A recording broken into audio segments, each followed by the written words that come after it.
আসসালামু আলাইকুম। সংবাদে আপনাদের সবাইকে স্বাগত জানাচ্ছি। আমি ফিরোজ তোহা। শুরুতেই আরবে কেবলস সংবাদ শিরোনাম। পুরোদমে ইসরায়েল ইরান হিজবুল্লাহ যুদ্ধ চলছে, জানিয়ে দিব আমাদের হাতে থাকা সর্বশেষ গুরুত্বপূর্ণ আপডেট আন্তর্জাতিক সংবাদ। শুরুতেই জানিয়ে দিব ইসরায়েলে বৃষ্টির মতো রকেট হামলা, চোখে অন্ধকার দেখলেন নেতানিয়াহু। ঝাঁকে ঝাঁকে ছুটে আসছে রকেট, থামানোর কোনো উপায় যেন নেই। রোববার 24শে নভেম্বর ইসরায়েলের আকাশ এভাবেই লেবানন থেকে ছোড়া রকেট বৃষ্টির মতো পড়ে। এতে চোখে রীতিমতো অন্ধকার দেখেন ইসরায়েলি প্রধানমন্ত্রী বেঞ্জামিন নেতানিয়াহু। এরপর জানিয়ে দিব ইসরায়েলকে জবাব দেওয়ার প্রস্তুতি নিচ্ছে ইরান। ইসরায়েলি হামলার জবাব দিতে প্রস্তুতি নিচ্ছে ইরান, এমনটাই জানিয়েছেন ইরানের সর্বোচ্চ নেতা আয়াতুল্লাহ আলী খামেনির জ্যেষ্ঠ উপদেষ্টা আলী লারিজানি। গতকাল রোববার 24শে নভেম্বর ইরানের তাসনিম নিউজ এজেন্সিতে প্রকাশিত এক সাক্ষাৎকারে আল লারিজানি একথা বলেন। খবর রয়টার্স। এরপর জানিয়ে দিব হিজবুল্লাহর সঙ্গে যুদ্ধবিরতির নীতিগত অনুমোদন দিলেন নেতানিয়াহু। লেবাননের সশস্ত্র গোষ্ঠী হিজবুল্লাহর সঙ্গে একটি যুদ্ধবিরতি চুক্তির বিষয়ে নীতিগত অনুমোদন দিয়েছেন ইসরায়েলের প্রধানমন্ত্রী বেঞ্জামিন নেতানিয়াহু। রোববার 24শে নভেম্বর রাতে ইসরায়েলি কর্মকর্তাদের সঙ্গে নিরাপত্তা বিষয়ক পরামর্শের সময় তিনি এই অনুমোদন দেন। এদিকে ইসরায়েলি নেতাদের মৃত্যুদণ্ড দিতে বললেন ইরানের সর্বোচ্চ নেতা। ইসরায়েলি নেতাদের বিরুদ্ধে গ্রেপ্তারি পরোয়ানা নয়, বরং মৃত্যুদণ্ডের আদেশ দেওয়া উচিত বলে মন্তব্য করলেন ইরানের সর্বোচ্চ নেতা আয়াতুল্লাহ আলী খামেনি। এবং সর্বশেষ জানিয়ে দিব পিটিআইয়ের 4000-এর বেশি নেতাকর্মী গ্রেপ্তার। পাকিস্তানের সাবেক প্রধানমন্ত্রী ইমরান খানের ডাকা সমাবেশের আগে রাজধানী ইসলামাবাদকে সারা দেশ থেকে বিচ্ছিন্ন করেছে পাকিস্তান সরকার। দেশে ইন্টারনেট ও মোবাইল সেবা বন্ধ রাখা হয়েছে। রাজধানীর প্রধান জায়গা ও প্রবেশপথে বড় বড় কন্টেইনার ফেলে বন্ধ করে দেওয়া হয়েছে। একই সঙ্গে হাজার হাজার পিটিআইয়ের সমর্থককে গ্রেপ্তার করেছে পুলিশ। তারপরও ইসলামাবাদ অভিমুখে জনস্রোত ঠেকাতে পারছে না পাক সরকার। খবর আল জাজিরার। প্রিয় দর্শক, এতক্ষণ শুনছিলেন সংবাদ শিরোনাম, এরপর বিস্তারিত। তবে তার আগে বন্ধু জানিয়ে দিন আপনি কোন স্থান থেকে আমাদের সংবাদটি দেখছেন এবং শুনছেন।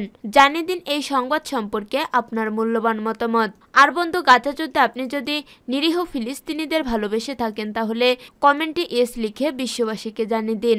আর বন্ধু, আপনি যদি আমাদের চ্যানেলে নতুন হয়ে থাকেন তাহলে ভিডিওটি দেখতে দেখতে চ্যানেলটি সাবস্ক্রাইব করে রাখুন, যাতে করে আমাদের পরবর্তী সংবাদগুলো সবার আগে আপনার কাছে পৌঁছে যায়। এবারে বিস্তারিত। ইসরায়েলে বৃষ্টির মতো রকেট হামলা, চোখে অন্ধকার দেখলেন নেতানিয়াহু।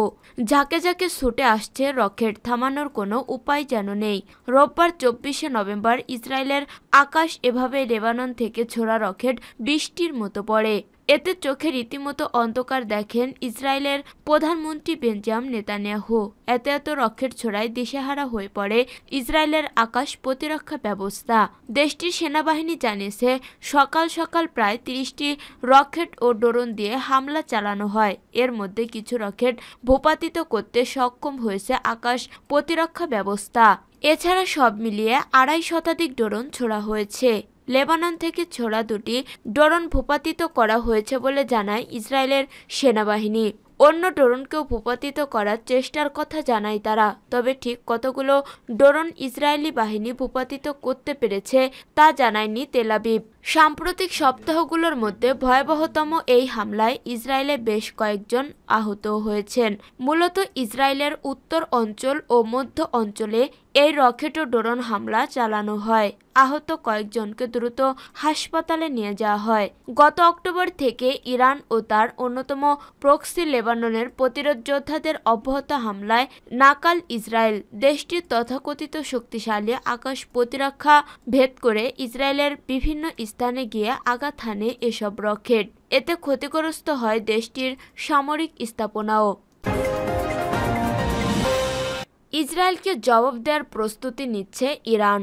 ইসরায়েলি হামলার জবাব দিতে প্রস্তুতি নিচ্ছে ইরান, এমনটা জানিয়েছেন ইরানের সর্বোচ্চ নেতা আয়াতুল্লাহ আলী খামেনির জ্যেষ্ঠ উপদেষ্টা আলী লারিজানি। গতকাল রোববার 24শে নভেম্বর ইরানের তাসনিম নিউজ এজেন্সিতে প্রকাশিত এক সাক্ষাৎকারে আলী লারিজানি একথা বলেন। খবর রয়টার্স। গত 24শে অক্টোবর ইরানের বিভিন্ন সামরিক লক্ষ্যবস্তুতে 3 দফায় বিমান হামলা চালায় ইসরায়েল। এই হামলার জবাব দেওয়ার অঙ্গীকার করেছিল ইরান। এর কয়েক সপ্তাহ আগে বদলা হিসেবে ইসরায়েলি ভূখণ্ডে প্রায় 200 ব্যালিস্টিক ক্ষেপণাস্ত্র নিক্ষেপ করেছিল ইরান। এর জবাব হিসেবে 26শে অক্টোবর ইরানে হামলা চালায় ইসরায়েল। ওই হামলায় ইরানের 4 জন সেনা নিহত হয়। আলী লারিজানি বলেন, এটি এমন একটি ঘটনা যে আমাদের সৈন্যদের সঠিক সিদ্ধান্ত নেয়ার অনুমতি দেওয়া উচিত। আমি জানি তারা সঠিক সিদ্ধান্তে পৌঁছাতে একাধিক উপায় নিয়ে ভাবছে। তিনি বলেন, বিষয়টি ইরানের জাতীয় স্বার্থের সঙ্গে সম্পর্কিত, তাই এই বিষয়ে ব্যাপক সতর্কতার সঙ্গে আগানো হচ্ছে। গত 27শে অক্টোবর ইরানের সর্বোচ্চ নেতা আয়াতুল্লাহ আলী খামেনি ইহুদিবাদী ইসরায়েলের বিরুদ্ধে যথাযথ পদক্ষেপ নিতে প্রয়োজনীয় নির্দেশনা দেন। হিজবুল্লাহর সঙ্গে যুদ্ধবিরতির নীতিগত অনুমোদন দিলেন নেতানিয়াহু। লেবাননের সশস্ত্র গোষ্ঠী হিজবুল্লাহর সঙ্গে একটি যুদ্ধবিরতি চুক্তির বিষয়ে নীতিগত অনুমোদন দিয়েছেন ইসরায়েলের প্রধানমন্ত্রী বেঞ্জামিন নেতানিয়াহু। রোববার 24শে নভেম্বর রাতে ইসরায়েলি কর্মকর্তাদের সঙ্গে নিরাপত্তা বিষয়ক পরামর্শের সময় তিনি এই অনুমোদন দেন। সোমবার 25শে নভেম্বর একটি সূত্রের বরাতে এই তথ্য জানিয়েছে মার্কিন সংবাদ মাধ্যম CNN। তবে চুক্তির বিষয়ে ইসরায়েলের এখনও কিছু আপত্তি আছে। সোমবার এসব আপত্তির বিষয়ে লেবানন সরকারের কাছে পাঠানো হবে বলে সূত্রটি জানিয়েছে।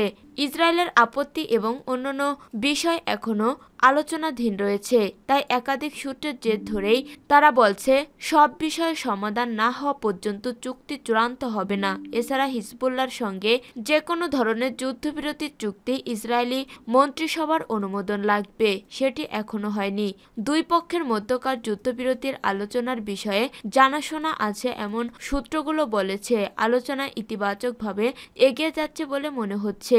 তবে তারা এও স্বীকার করেছে যে ইসরায়েল ও হিজবুল্লাহ একে অপরের উপর হামলা চালিয়ে যাচ্ছে, তাই সামান্য ভুলে আলোচনা ভেস্তে যেতে পারে। ইসরায়েলি নেতাদের মৃত্যুদণ্ড দিতে বললেন ইরানের সর্বোচ্চ নেতা। ইসরায়েলি নেতাদের বিরুদ্ধে গ্রেপ্তারি পরোয়ানা নয়, বরং মৃত্যুদণ্ডের আদেশ দেওয়া উচিত বলে মন্তব্য করলেন ইরানের সর্বোচ্চ নেতা আয়াতুল্লাহ আলী খামেনি। সম্প্রতি আন্তর্জাতিক অপরাধ আদালতের ICC জারি করা গ্রেপ্তারি পরোয়ানা নিয়ে সোমবার 25শে নভেম্বর এই মন্তব্য করেন তিনি। খবর রয়টার্সের। আন্তর্জাতিক অপরাধ আদালতের ICC গত বৃহস্পতিবার ইসরায়েলের প্রধানমন্ত্রী বেঞ্জামিন নেতানিয়াহু, সাবেক প্রতিরক্ষা মন্ত্রী ইয়োব গ্যালান্ট এবং হামাস নেতা ইব্রাহিম আল-মাসরির বিরুদ্ধে গ্রেপ্তারি পরোয়ানা জারি করেছেন। ইসরায়েলি নেতাদের নাম উল্লেখ করে খামেনি বলেন, তারা গ্রেপ্তারি পরোয়ানা জারি করেছে, এটা যথেষ্ট নয়। এই অপরাধী নেতাদের জন্য মৃত্যুদণ্ড দেওয়া উচিত। নেতানিয়াহু ও গ্যালান্টের বিরুদ্ধে গ্রেপ্তারি পরোয়ানা জারি করার সময় ICCর বিচারকরা বলেন, গাজার বেসামরিক জনগণের বিরুদ্ধে ব্যাপক ও নিয়মতান্ত্রিক আক্রমণের অংশ হিসেবে হত্যাকাণ্ড, নিপীড়ন ও ক্ষুধার মতো বিষয়কে যুদ্ধের অস্ত্র হিসেবে ব্যবহার করা হয়েছে।